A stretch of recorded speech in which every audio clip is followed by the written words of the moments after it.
지금은 아는 것이 힘이다. 시간입니다.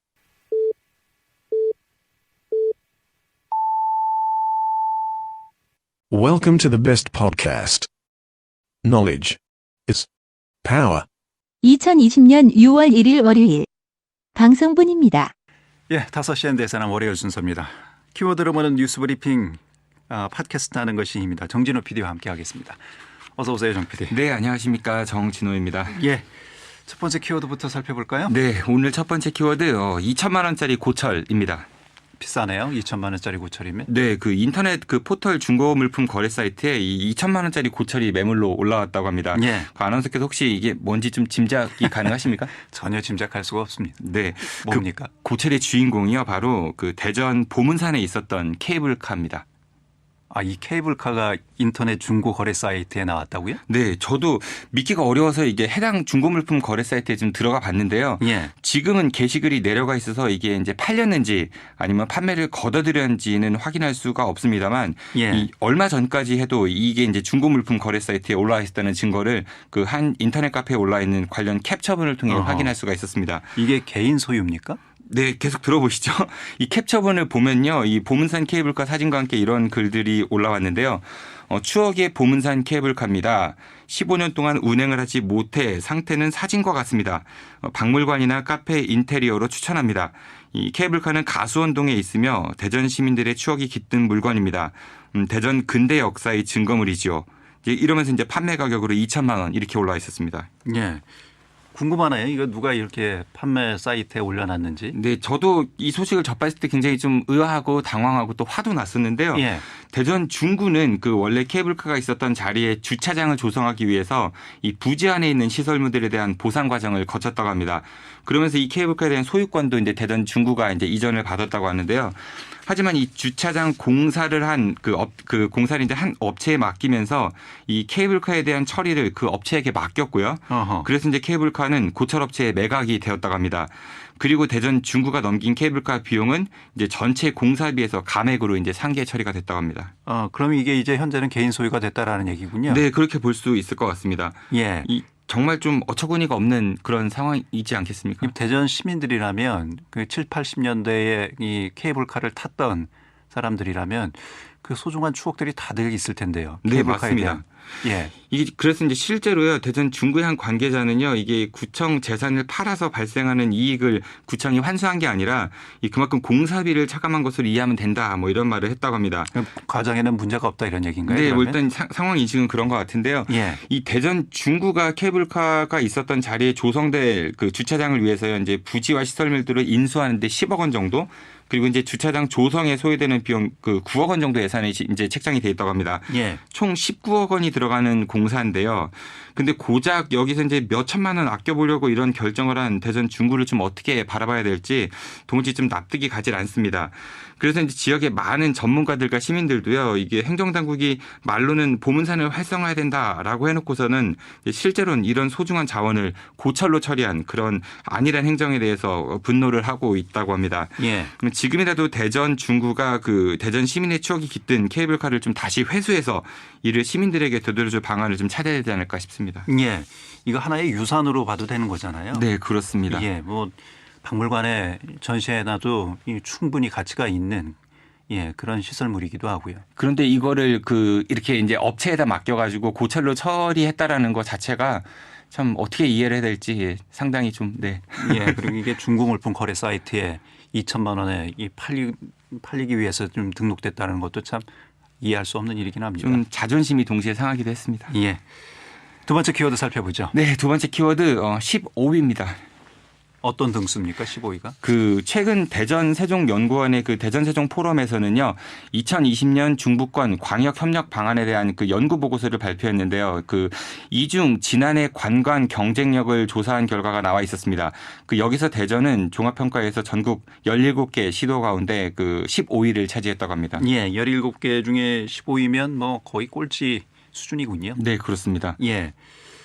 어떤 분석이 있었습니까? 그 우선은 이게 지난해부터 대전이 이제 3년간 그 대전 방문에 선포하고 굉장히 여러 가지 홍보를 했지 않았습니까? 예. 그런데 이제 작년 수치니까 이게 좀 별로 성과가 없었다 이렇게 봐도 무관할 것 같은데요. 뭐 일각에서는 올해 코로나19 여파로 이제 전국의 모든 이제 관광 산업이 타격을 받았다고 하지만은 말씀드린 대로 작년치니까 그거는 좀 합당한 설명은 아닌 것 같습니다.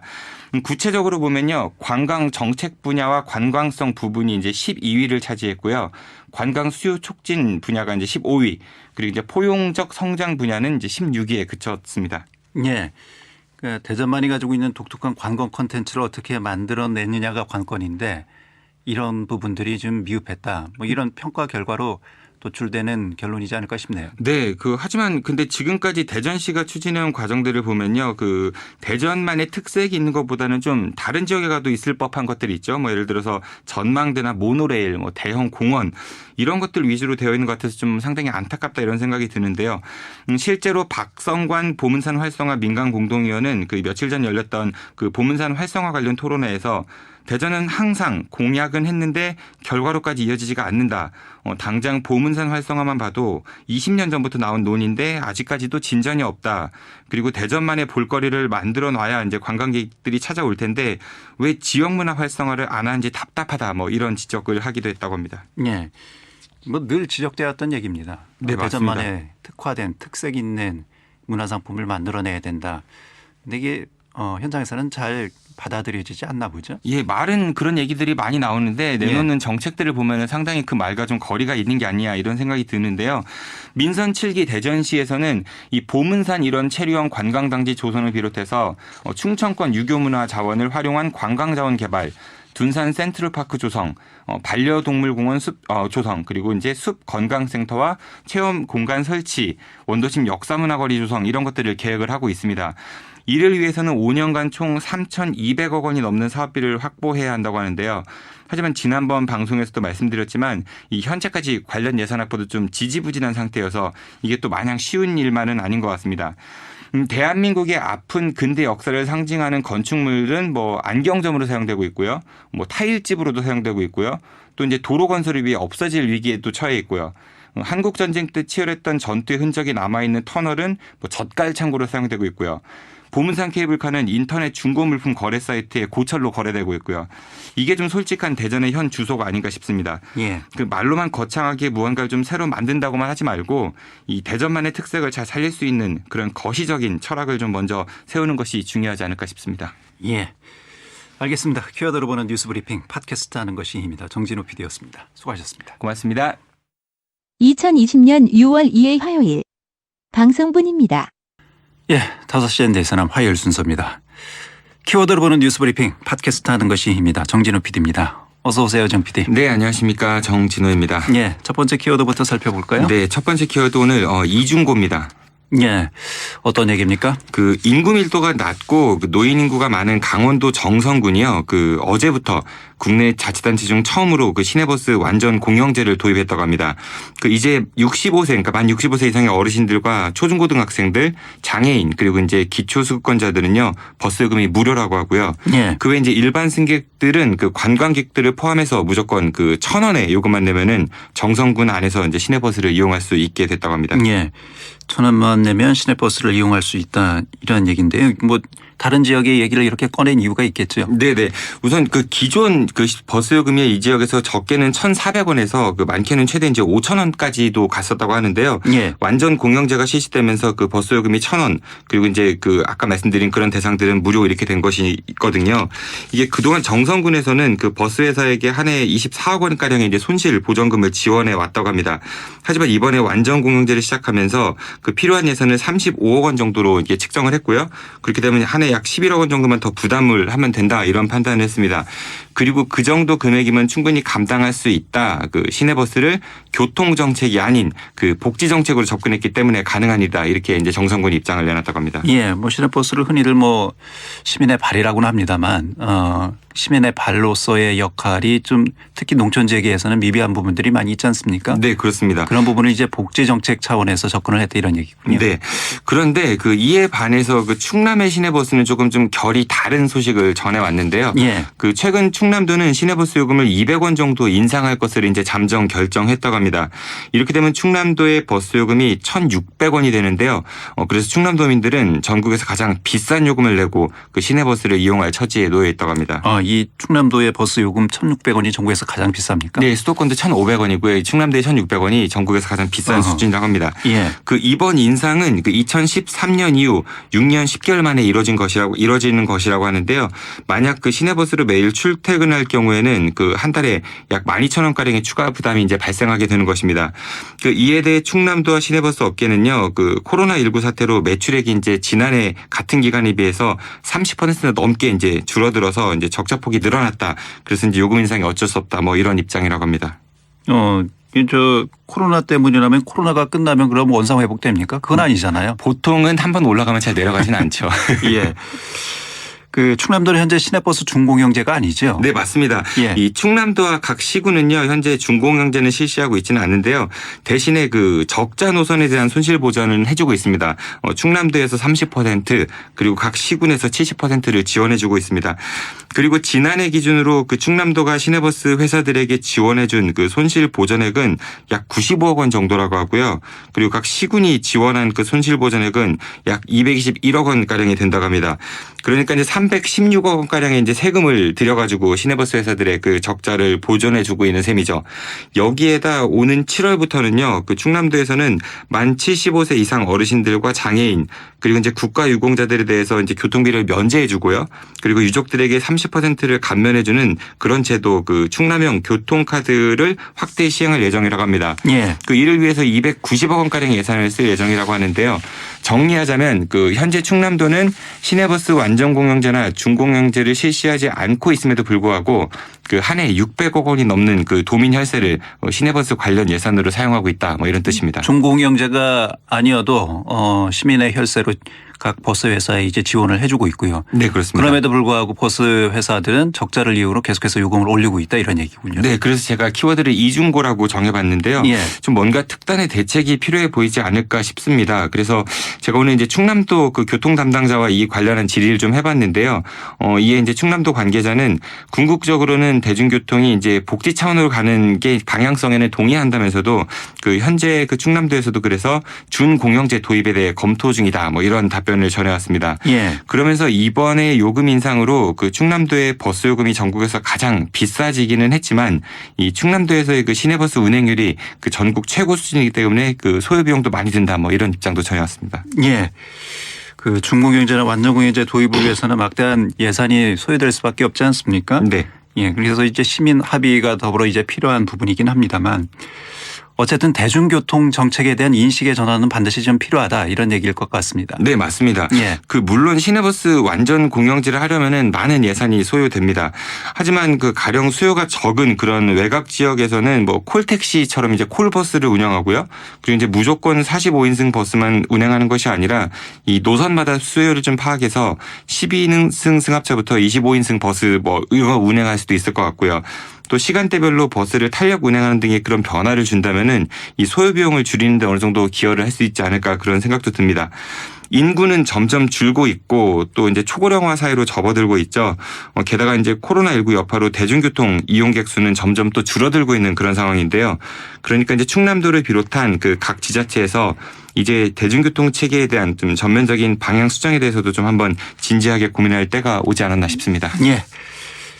두 번째 키워드는요? 두 번째 키워드 영명입니다. 영명이요? 네. 예. 그 내일부터요 모든 학생들의 등교 계약이 이루어지면서 좀 그동안 문제로 지적됐던 대전 지역 일선 학교 현장의 그 보건교사 충원도 이제 마무리가 됐다고 하는데요. 예. 하지만 보건교사들은 그 학교에서 코로나19 감염자가 발생했을 때 이 한 명의 보건교사가 그 수백 명에 달하는 학생들을 관리하는데 좀 무리가 따를 수밖에 없는 그런 상황이기도 하고 예. 또 이제 방역국 확보도 이제 제대로 이루어지지 않고 있다 뭐 이런 미흡한 점들을 현재 지적을 하고 있다고 합니다. 인력 배치만 가지고는 충분하지 않다 이런 얘기군요. 네, 그렇습니다. 예. 이 학교 보건실에서는요, 코로나19 관련 업무 말고도 뭐 다른 질병 관리 그리고 성폭력 예방교육, 흡연 예방교육 같은 그런 것들도 의무적으로 해야 된다고 하는데요. 이에 그 한 보건교사는 한 명의 보건교사가 보건실 업무도 해야 되고 코로나19 관찰실 업무도 봐야 되고 그리고 또 의무적으로 그 17차시에 해당하는 그런 보건교육까지 모두 담당하고 있어서 이게 좀 자칫 면역력이 약해져 보건실을 찾는 학생들에게 감염병을 옮길 수 있는 그런 상황이 올 수도 있다. 뭐 이런 우려를 표하게 됐다고 합니다. 예. 이런 와중에요. 그 최근에 또 유치원도 문제라고 하는데요.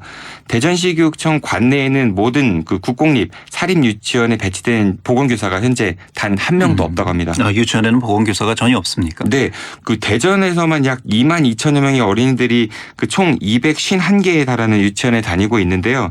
하지만 그 배치된 보건교사가 한 명도 없습니다.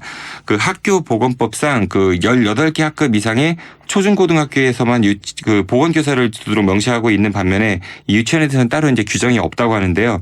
그렇지만 뭐 다른 지역에서도 유치원생 확진자가 나오고 있다는 소식이 간간히 들려오고 있죠. 그러니까 대전시 교육청 차원에서도 일선학교 보건교사의 업무 환경 이것도 좀 점검할 필요가 있을 것 같고요. 예. 그리고 관내 유치원의 보건교사 배치에 대해서도 좀 하루빨리 대책을 마련해야 되지 않을까 싶습니다. 예. 코로나가 여전히 진행 중에 있기 때문에 확산이 또 수도권을 중심으로 해서 계속해서 더 커져가고 있기 때문에 긴장의 끈은 늦출 수가 없고요. 또 혹시라도 방역에 구멍이 없나 이런 부분들은 잘 살펴봐야 되겠죠. 네, 좀 이거는 선제적이고 능동적으로 예. 행정관청에서 좀 대책을 마련하고 또 시행해야 되지 않을까 싶습니다. 예. 자, 키워드로 보는 뉴스 브리핑 팟캐스트 하는 것이 힘이다. 정진호 PD였습니다. 수고하셨습니다. 고맙습니다. 2020년 6월 3일 수요일 방송분입니다. 네, 5시엔 대사남 수요일 순서입니다. 키워드로 보는 뉴스 브리핑 팟캐스트 하는 것이 힘이다. 정진호 PD와 함께하겠습니다. 어서 오세요, 정 PD. 네, 안녕하십니까. 정진호입니다. 예, 첫 번째 키워드부터 살펴볼까요? 네, 오늘 첫 번째 키워드 대대적인 무용지물입니다. 어떤 얘기입니까? 그 지난주 그 레저용 모터보트를 타고 중국인 8명이 태안 앞바다를 통해 이제 미리국 간 사실 아마 많은 분들께서 뉴스를 접하셔서 아시고 계실 텐데요. 예. 그 해경과 군 당국은요 현재까지 이들 중 이제 6명을 검거했다고 합니다. 예, 저희 방송에서도 집중 인터뷰를 통해서 좀 이 소식을 전해드렸었는데 해안 경비가 허술했다 이런 비판이 있을 수밖에 없는 것 같습니다. 네, 맞습니다. 이거는 그 국경이 뚫린 거나 마찬가지인데요. 이것도 그 해군이나 해경에서 먼저 발견한 게 아니라 그 지역 주민들이 발견해서 이제 신고해서 알려진 거라고 하니까 문제가 좀 더 심각해 보입니다. 그리고 처음에는 밀국자가 6명이었다고 발표했다가 이게 나중에 또 8명으로 수정한 점, 그리고 또 이제 검거된 밀국자들 중 일부는 그 당국에 의해서 체포된 게 아니라 자수를 해서 이제 검거된 점 이런 것들을 좀 미뤄볼 때 그 이후 이제 당국의 처리 과정도 이게 썩 매끄러워 보이지는 않았던 것 같습니다. 예. 그 사건 개요 다시 한번 살펴보면요, 이제 과거 한국에서 일했던 경험이 있었던 이 중국인들이 그 전남의 한 양파 농장에 취업하기 위해 중국에서 이제 개인당 약 1만 위안, 그러니까 우리 돈으로 한 170만 원씩 모아가지고 이 모터보트와 연료 그리고 이제 밀국을 위한 그 필요한 물품들을 좀 구입했었다고 합니다. 예. 그런 연후에 5월 20일 저녁 8시경에 그 1.5톤급 레저용 보트를 타고 중국 산동성 웨이하이에서 출발해서 다음날 그 태안 앞바다에 도착한 그런 일이었습니다. 그리고 이제 보트는요, 그 이들이 밀고 간 지 이틀이 지나서야 그 동네 주민에 의해 발견된 것이라고 합니다. 예. 글쎄요, 그 레저용 모터보트를 타고서 국경을 넘어서 들어왔다. 그래서 뭐 이 해안 경비가 그만큼 허술했지 않느냐. 이게 이제 과연 이런 일들이 뭐 이번뿐만이었겠느냐. 네. 여러 가지 이제 다각적인 측면에서 비판이 지금 있는 것 같습니다. 네, 맞습니다. 예. 그런데 또 이제 이 당초 알려진 것과 다르게 그 해경은 그 이들이 이제 전남 무안의 그 양파 농장에서 일한 사실이 없었다는 걸 좀 확인했다고 합니다. 그리고 이제 휴대전화와 채팅앱을 통해 가지고 이 국내 조직책과 서로 연락을 주고받았던 사실도 확인했다고 하니까요. 이들의 밀국 과정이 얼마나 치밀했는지를 좀 더 엿볼 수 있지 않을까 싶습니다. 그 이런 가운데 그 이번 사건이 발생하기 일주일 전 그 태안 해안 그 인접 지역에서 그 해군과 해경이 유관 기관들과 함께 이제 밀국 대응 훈련을 했다는 사실이 밝혀져서 또 논란이 일고 있다고 합니다. 예.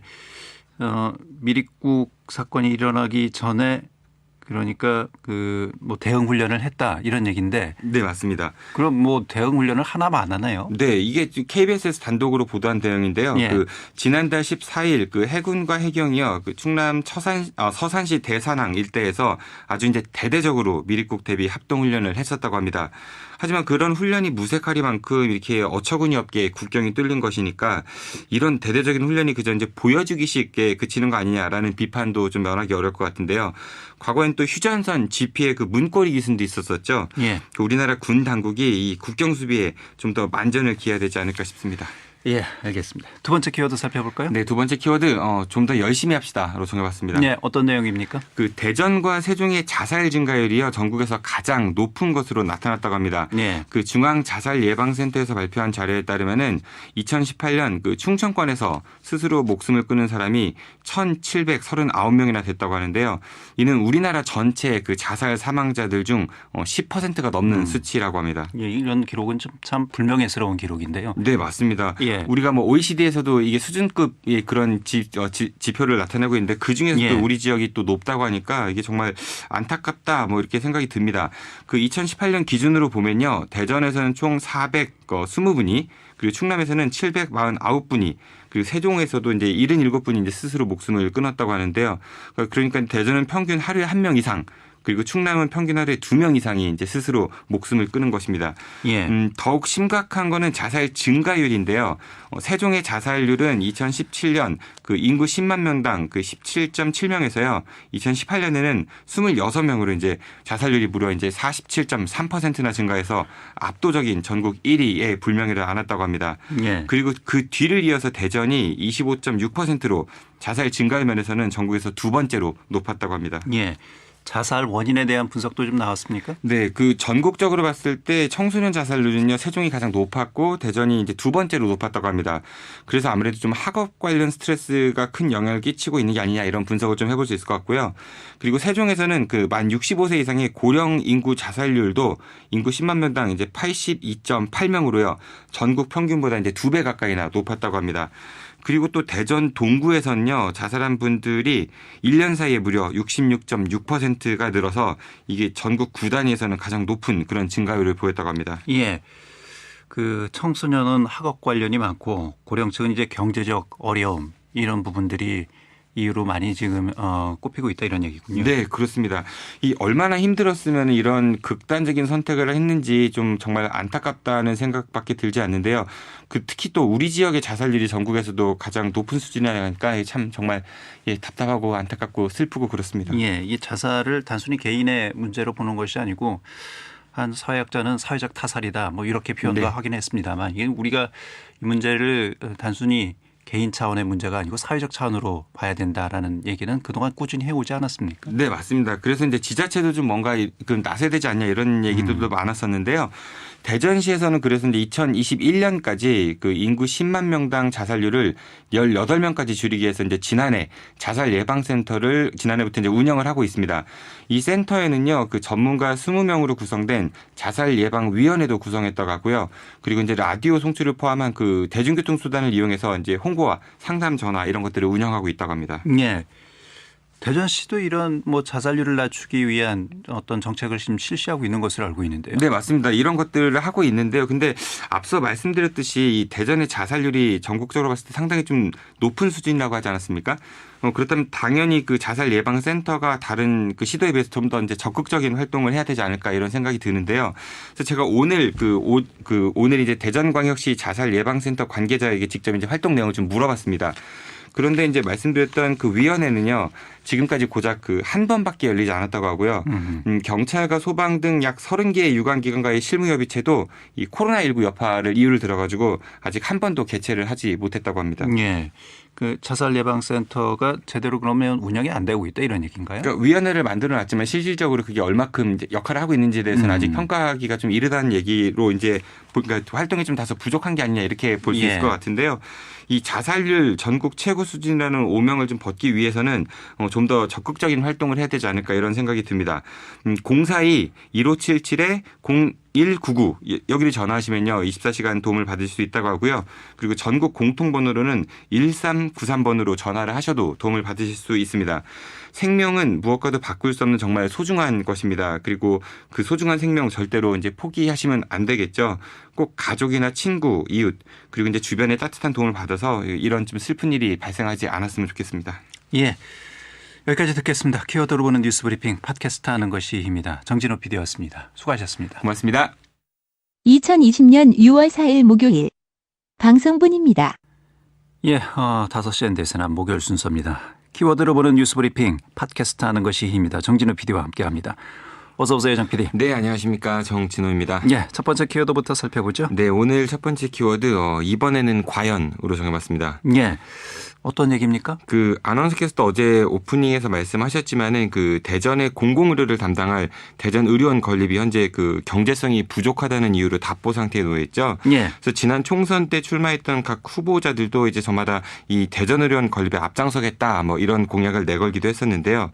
그런데 이 대전 의료원 건립 사업에 이제 드디어 좀 긍정적인 신호가 잡혔다고 합니다. 그렇습니까? 네, 그렇습니다. 뭐 KDI가 좀 입장을 바꿨나요? 네, 그건 아니고요. 예. 네, 하지만 최근 문재인 대통령이 주관한 제6차 그 비상경제회의에서 지역 책임 의료기관 지정을 좀 확대하겠다 이런 내용을 좀 논의를 했다고 합니다. 그런데 여기에서 그동안 그 계속 공공의료원의 필요성이 제기됐던 대전과 서부산 이렇게 두 곳이 딱 명시되어 있었다고 합니다. 예. 네, 말씀하신 대로 그 대전 의료원 건립에 대해서 KDI는 현재 그 예비 타당성 조사를 진행을 하고 있는데요.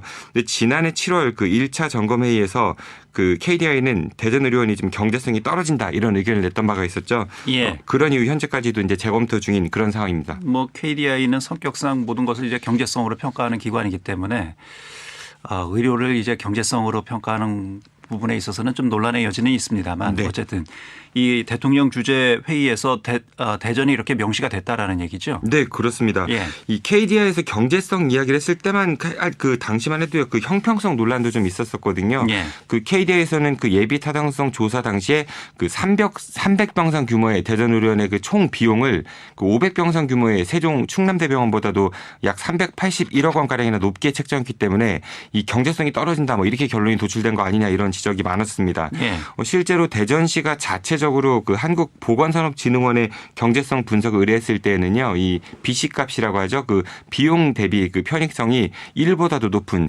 1.05를 나타나기도 했었습니다. 어쨌든 코로나 시대에 이 공중 보건에 대한 부분 그러니까 이 보건과 방역, 이 공공의료의 필요성 이런 부분들에 대한 사회적인 목소리가 상당히 높아지고 있잖아요. 네, 맞습니다. 예.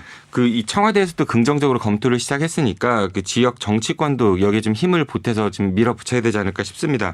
그 현재 그래가지고 이제 대전의료원 건립 예정지인 대전 동구의 이제 장철민 의원은요 오늘 그 지역 주민들하고 지방 의원들과 함께 이 문제에 대해서 논의를 하고 있다고 하고요. 네. 허태동 시장 역시 그 이낙연 의원이 주재한 그 더불어민주당 코로나 국난극복위원회 그 충청권 간담회에 참석해서 이 대전의료원 건립에 대한 필요성에 대해서 굉장히 강조를 했다고 합니다. 예. 그 지역 내 감염병 그 치료 역량 강화 이것뿐만 아니라 그 경제적인 이유로 제대로 된 그 의료 서비스를 받고 있지 못하는 그런 소외된 이웃들을 위해서라도 그 이번만큼은 대전의료원 건립 사업이 좀 잘 추진됐으면 좋겠습니다. 예.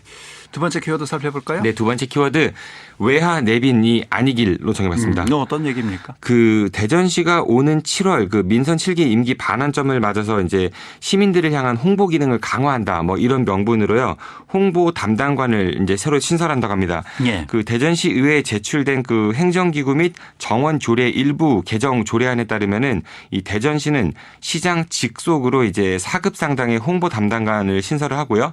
그 산하에 이제 5급 사무관이 이제 팀장을 맡는 홍보 총괄, 온라인 소통, 그리고 이제 도시 브랜드 이렇게 3개 팀을 두려고 한다고 합니다. 예. 대전시에 지금 홍보 담당하는 조직이 없습니까? 예, 부서가 있죠. 예, 과거에는 공보관실이 있었고요. 예, 예. 지금은 그 대변인실이 그 대전시장의 홍보 업무를 맡고 있습니다.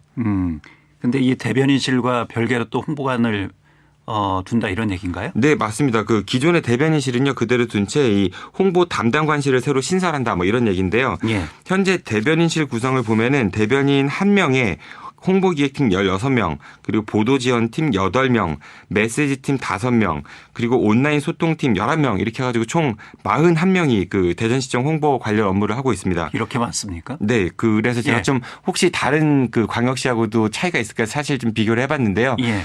광주가 대전하고 좀 비슷했고요. 예. 그다음에 울산은 20명대로 이제 대전보다는 적었습니다. 하지만 대전보다 좀 도시 규모가 큰 부산은 대전보다 훨씬 많았었습니다. 예. 네, 그런데 여기에다가 또 홍보 담당 담당관실 하나를 더 신설한다는 얘기니까 이게 새로 개편될 계획을 보면요. 현재 그 대변실 산하에 있는 온라인 소통팀을 홍보 담당관실로 옮기게 하고요.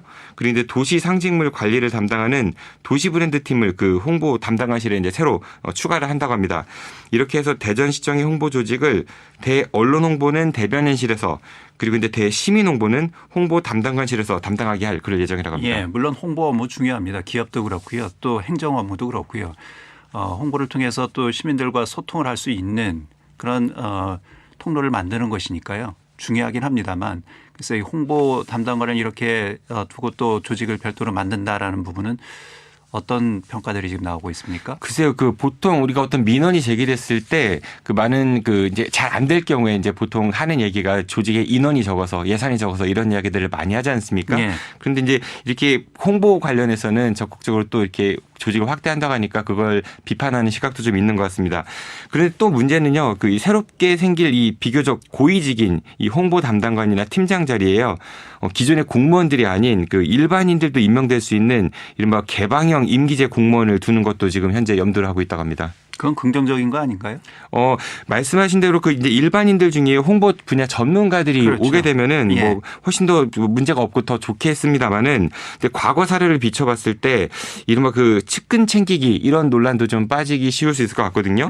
그래서 이제 일각에서는 2년 뒤에 그 선거를 앞두고 이 재선을 염두에 둔 이른바 뭐 측근 알박기 시도가 아니냐 뭐 이런 우려를 실제로 나타내기도 한다고 합니다. 예. 그 사례를 보면 허태정 시장 취임 이후에요. 그 선거에 도움을 줬던 인사들 중 이제 상당수가 그 대전시의 개방형 임기제 공직자로 임용되기도 했었습니다. 그동안 대전시는 무슨 선포식, 발대식 이런 것들을 하면서 각종 그뿐만 아니라 이제 각종 소통 플랫폼 구축 이런 것까지 홍보에서는 정말 많은 일들을 해왔습니다. 양적으로 봤을 때 절대 부족하다고만 볼 수는 없을 것 같은데요. 그럼에도 불구하고 그거를 시민들이 좀 잘 체감하지 못하고 있다는 거는 이게 홍보 그 부족이 아니라 그 내용이 좀 충분치 못해서 그런 게 아닌가 이런 생각도 듭니다. 예. 그 홍보에 신경을 쓰는 만큼 그 내실을 채우는 데에도 대전시가 좀 신경을 썼으면 좋겠습니다. 예. 알겠습니다. 여기까지 듣겠습니다. 뉴스브리핑 팟캐스트 하는 것이 입니다. 정진호 PD였습니다. 수고하셨습니다. 고맙습니다. 2020년 6월 5일 금요일 방송분입니다. 예, 5시엔 대세남 금요일 순서입니다. 먼저 키워드로 보는 뉴스브리핑입니다. 팟캐스트 하는 것이입니다. 정진호 PD와 함께하죠. 어서 오세요, 정 PD. 네, 안녕하십니까. 정진호입니다. 예, 첫 번째 키워드부터 살펴볼까요? 네, 오늘 첫 번째 키워드 충성이 발현되는 곳입니다. 예, 충성이요? 예, 충성이 발현되는 곳. 세 글자로 하면 현충원입니다. 아, 그걸 이렇게 지금 풀이한 겁니까? 네, 맞습니다. 예. 그 내일이 제65회 현충일이죠. 이제 우리 지역에 있는 그 대전 현충원에서도 추모 행사가 예정되어 있는데요. 그런데 올해는 좀 더 특별한 현충일이 될 것 같습니다. 그 통상 대통령이 참석하는 현충일 추념식은 그 서울 동작구에 있는 서울 현충원에서 보통 열렸는데요. 예. 하지만 현재 수도권에서 빠르게 확산되고 있는 그 코로나19 여파로 문재인 대통령이 참석하는 올해 현충원 그 추념식은요 대전 현충원에서 열린다고 합니다. 물론 뭐 대전 현충원에서 처음 있는 대통령이 참석하는 처음 있는 일은 아니잖아요. 네, 그렇습니다. 뭐 과거 이명박 대통령 시절에도 참석한 적이 있었습니다. 대통령이. 예. 뭐 글쎄요. 그런데 한 가지 이제 의미 있는 부분은 전두환 씨 친필 현판이 이제 안중근 채로 바뀌었잖아요. 네, 그 맞습니다. 이후에 이제 대통령이 참석하는 현충일 기념식이라서 그런 부분에 좀 의미를 둘까요? 네, 그렇습니다. 그런데 이게 이런 의미 말고요. 또 매년 그 현충일만 되면은 되풀이되는 이야기가 있죠. 예. 같은 이야기가 자꾸 이게 반복된다는 거는 좀 문제가 아직 해결되지 않았다 뭐 이런 뜻이기도 한데요. 바로 그 대전 현충원에 어울리지 않는 인사들이 여전히 그 대전 현충원에 머무르고 있다 뭐 이런 점입니다. 제가 1년 전 이 시간에요. 그 키워드로 보는 뉴스브리핑 시간에 현충일 현충원이라는 키워드를 가지고 소개도 해드렸었는데요. 예. 작년에 드렸던 말씀을 올해도 똑같이 드릴 수밖에 없는 그런 오늘이 참 안타깝기만 하다는 생각이 듭니다. 예. 제 기억으로는 매년 똑같은 얘기를 하고 있는 것 같습니다. 네, 그렇습니다. 제가 방송한 지 한 26년, 7년 정도 됐는데요. 예. 26년, 7년 동안 똑같이 해온 얘기를 또 올해도 해야 될 것 같습니다. 네. 김창룡 얘기죠? 네, 맞습니다. 예. 백범 김구 선생님의 암살 배우로 알려진 김창룡은요, 일본 관동군 헌병 오장을 역임한 대표적인 전범인데요. 2차 세계대전이 끝난 뒤에 이제 북한 쪽에서 일제에 부역한 전범 혐의로 이제 사형 선고를 받았습니다. 그러다가 이제 도중에 탈출을 해가지고 남한으로 온 뒤에 좌익사범을 색출해내는 그런 육군 공안통이 된 그런 인물입니다. 이 김창룡의 묘가 아직도 대전 현충원에 있고요. 아주 크고 또 높고 양지 바른 그런 장군묘역에 떡하니 자리가 잡고 있습니다. 예.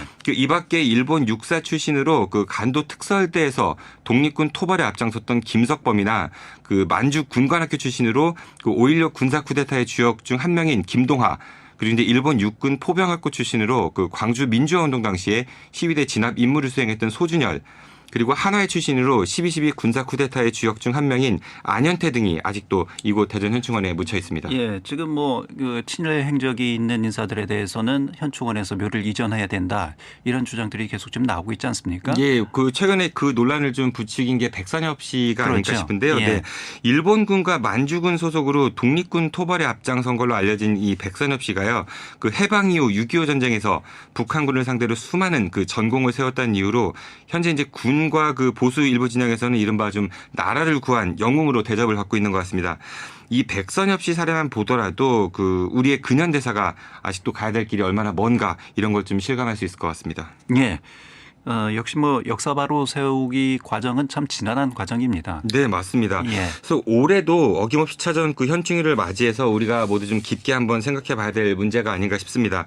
그 아마 많은 분들께서 그 현충일 당일에 이제 현충원을 방문하실 텐데요. 제가 추가로 좀 몇 가지 사항만 알려드리면은 대전시에서는 그 현충월 당일 그 교통 혼잡에 대비해서요. 그 월드컵 경기장하고 놓은 그 농수산 도매시장에서 임시 주차장을 마련하고 이제 여기서 5분 간격으로 셔틀버스를 현충원으로 운행한다고 합니다. 예. 그리고 이제 매년 현충원에서 버려지는 조화가 연간 그 100톤 가까이나 된다고 하는데요. 100톤이요? 네, 맞습니다. 그 중에 30%가 6월에 집중된다고 합니다. 예. 그리고 그것뿐 아니라 이제 참배객들이 가지고 오신 그 제수 음식, 뭐 생활 쓰레기 이런 것도 엄청난 양이라고 하니까요.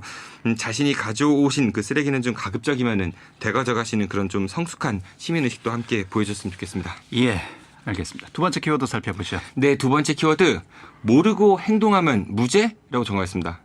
어떤 얘기입니까? 그 지난 4월 20일에 저희 방송에서 이제 제정신입니까라는 키워드로 소개해드린 사건입니다. 그 바로 한 남성이 그 채팅 앱을 통해서 자신이 여성인 척하면서 성폭행 그 상황극을 원한다 이런 거짓 정보를 올렸고요. 그 이를 믿고 이제 실제 한 남성이 여성 혼자 살고 있는 원룸에 침입해 이제 범죄를 저지른 일 기억하시죠? 예, 예. 네, 이 사건에 대한 대전지방법원의 1심 판결이 어제 나왔다고 합니다. 참 어처구니 없는 사건인데요. 네, 맞습니다. 세상에 이런 일이 나올 법한 그런 사건이잖아요. 네, 맞습니다. 예. 근데 이 어떤 판결이 나왔습니까? 좀 납득하기 어려울 수도 있는데요. 그 우선 피고인이 2명이었지 않습니까? 그 한 명은 자신이 여성인 척하면서 거짓으로 정보를 올린 그런 남성이고요. 다른 한 명은 그걸 보고 실제로 이제 성폭행을 한 남성인데요. 예. 이 둘에 대한 판결이 전혀 다르게 나왔다고 합니다. 법원은 우선 그 거짓 정보를 올린 남성에 대해서는 주거 침입 강간교사 이런 혐의가 인정된다면서 징역 13년에 성폭력 예방 교육 80시간 이수 그리고 이제 10년 동안 아동 청소년 관련 기관에 취업 제한 명령을 내렸다고 합니다. 하지만 실제 성폭행을 한 남성에 대해서는요. 그 무죄를 선고했다고 합니다. 왜 무죄를 선고했습니까? 네, 그 법원에서 내린 그 무죄 판결 이유를 보면요. 그 증거를 종합해 봤을 때 이 남성은 거짓 정보에 속았을 뿐이고 이제 실제로 자신이 한 행위를 강간이라고 인식했기보다는 이게 이제 성폭행 상황극으로 인식한 걸로 보이기 때문에 이 공소 사실을 유죄로 볼 근거가 부족하다. 그래서 무죄를 선고했다. 뭐 이렇게 판결 이유를 밝혔다고 합니다. 예. 실제 성폭행을 한 사람은 그러니까 상대가 연기를 하는 줄 알았다. 뭐 이런 논리인가요? 그래서 네, 그렇기 때문에 예, 그거를 모르고 했기 때문에 무죄다. 네, 그렇게 예, 이해를 하시면 될 것 같습니다. 정말 좀 이해가 쉽게 안 가시죠? 예, 네. 법적으로야 판단이 어떻게 내려지는지는 법 전문가가 아니기 때문에 논평할 수는 없겠습니다만 상식적으로 봐서는 참 이해가 안 되는 부분이네요. 네. 그렇다면은 그 성폭행 피해를 당한 여성의 아픔은 좀 어떻게 치유를 해야 되는 건지 좀 참 안타깝기만 한데요. 예. 만일 이 여성이 이제 실제로 자신을 성폭행한 남성과 대면했을 때요. 이 사람은 속았을 뿐 무죄다. 뭐 과연 이렇게 이걸 납득할 수 있을지 참 이해가 가지 않습니다. 이게 이제 검찰도 법원의 판단에 의문이 든다면서요. 그 항소 의사를 밝혔다고 하는데요. 예. 이 사건의 최종 결말이 어떻게 나올지 좀 지켜봐야 할 필요가 있을 것 같습니다. 예, 계속해서 이 사람은 자기는 속아서 그냥 이런 일을 저질렀다 이렇게 주장할 수밖에 없는 상황인 것 같고요. 그렇게 해서 계속해서 무죄를 받으려고 하겠죠. 네, 아무래도 그렇게 주장을 계속 하고 있으니까 그럴 가능성이 높습니다. 예. 어쨌든 뭐 2심, 3심도 있으니까요. 한번 좀 결과를 지켜봐야 될 것 같습니다. 키워드를 보는 뉴스브리핑 팟캐스트 아는 것이 힘이다. 정진우 PD였습니다. 수고하셨습니다. 고맙습니다.